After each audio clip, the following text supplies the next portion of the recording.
دو شعبان المعظم یہ امام الائمہ کاشف الامہ سراج الامہ امام اعظم سیدنا ابو حنیفہ نعمان بن ثابت رضی اللہ عنہ کا یوم وصال ہے۔ کون امام اعظم ابو حنیفہ رضی اللہ تعالیٰ عنہ؟ کہ وہ کہ فقہ میں لوگ امام اعظم ابو حنیفہ یعنی ہمارے امام کہ جن کی ہم تقلید کرتے ہیں، جنہوں نے جو مسائل کا استنباط کیا ہے قرآن حدیث سے، اس کی روشنی میں ہم حنفی حضرات اپنے دین پر ہم عمل کرتے ہیں۔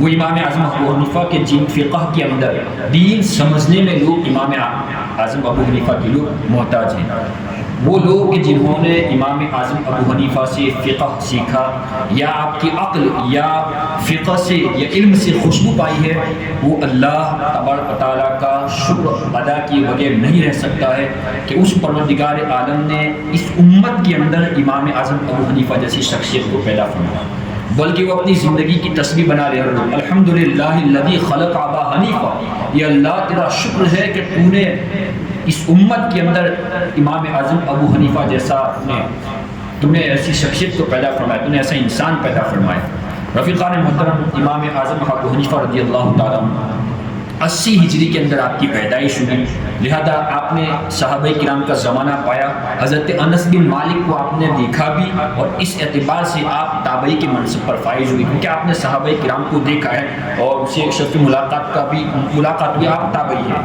تو اب آپ کی زندگی کا ٹرننگ پوائنٹ کیا بنا؟ ابتدا زمانے کے اندر علم کی طرف آپ کا یعنی زیادہ رغبت نہیں تھی۔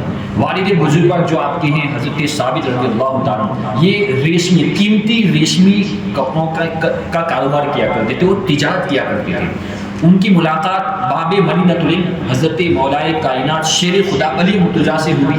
جب ملاقات ہوئی تو حضرت علی رضی اللہ عنہ نے حضرت ثابت یعنی امام اعظم کے والد، جب ان کی ملاقات ہوئی تو حضرت ثابت کے لیے ان کی اولاد کے لیے دعا فرمائی۔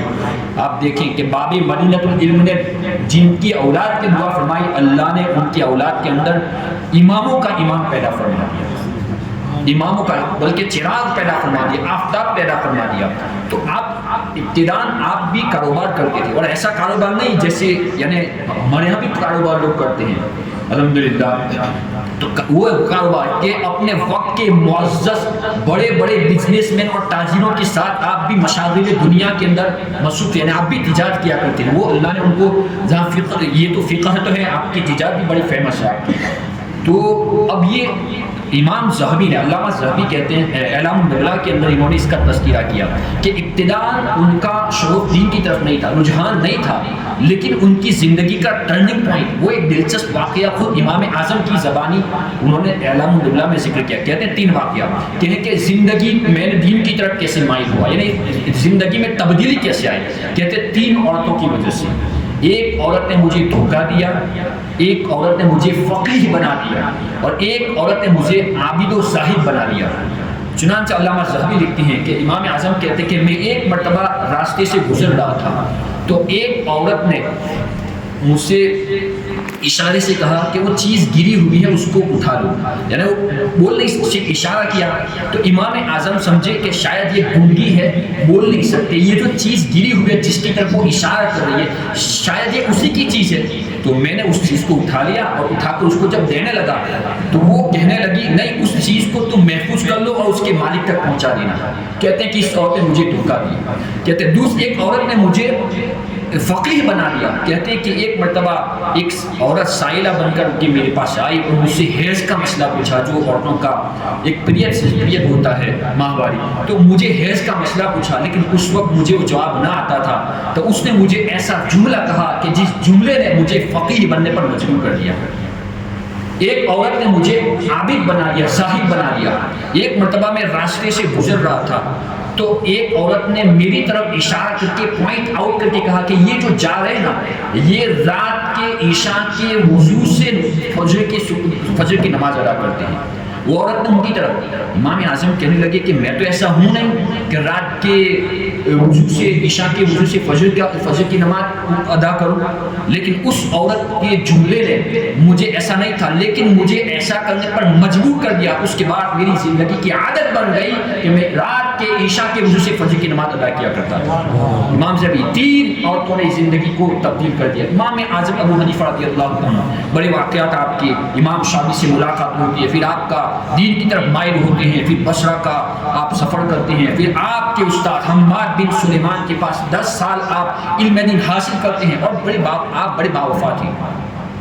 استاد اور شاگرد کا جو معاملہ ہے، یہ اگر کسی کو سیکھنا تو امام اعظم کی زندگی سے سیکھیے۔ آپ دعائیں معصورہ پڑھتے ہیں، ہمارے یہاں الگ الگ جو ہمارے جو پہلے پڑھتے تھے اس میں یہ بھی پڑھتے ہیں، اللہم اغفر لی ولی والدی ولی استادی، یہ اللہ میرے ماں باپ کو بخش دے، میرے استاد کو بھی بخش دے۔ اللہم انی ظلمت نفسی، یہ بھی پڑھتے ہیں۔ تو آپ جہاں امام اعظم ابو حنیفہ جب اپنے ماں باپ کے دعا کرتے تھے، اب اپنے ماں باپ کے ساتھ دعا میں سب سے پہلے اپنے استاد کے دعا کیا کرتے تھے، بڑے باوفا تھے۔ حماد بن سلیمان چنانچہ اتنے باوفا تھے کہ جب اللہ نے امام اعظم ابو حنیفہ کو اولاد دی تو آپ نے اپنے استاد کی محبت کے اندر اپنے بیٹے کا نام حماد رکھا، تو کئی سال آپ نے ان کی اس میں آپ نے گزارے۔ چنانچہ امام اعظم ابو حنیفہ رضی اللہ عنہ کے حوالے سے بڑی ایسی تو باتیں بڑی ہیں اور ہمیں سیکھنا چاہیے۔ میں تو کہتا ہوں روزانہ اگر ہم فاتحہ کریں تو بھی کم ہے، دن میں 5 دفعہ کریں، کیونکہ یہ جو ہم نماز پڑھیں بھی، آپ مسائل سن رہے تھے، یہ کس کے مسائل ہیں؟ یہ دین آسان کر کے کس نے دیا؟ امام اعظم ابو حنیفہ نے ہمیں دین عطا فرمایا۔ چنانچہ آپ کے مثال کا یہ معاملہ آتا ہے کہ خلیفہ منصور نے، آپ بڑے حق گزنیرہ تھے، لومت لائن کا خوف نہیں کرتے تھے، لوگوں کی ملامت کا، حق بات کہتے تھے۔ چنانچہ خلیفہ منصور نے کہا کہ آپ کو قاضی بنایا جائے، آپ نے کہا نہیں، میں ایسے حکمرانوں کا قاضی اور جسٹس نہیں بن سکتا ہے کہ جن کی ہاں میں ہاں ملا کر کے مجھے ظلم، ان کے ساتھ ساتھ مجھے بھی ظلم کرنا پڑے کمزوروں پر۔ اس نے وہ خلیفہ منصور نے قسم کھا لی، بولے آپ کو قاضی بنا کے رہوں گا۔ امام اعظم نے بھی قسم کھا لی، نہیں بنوں گا میں۔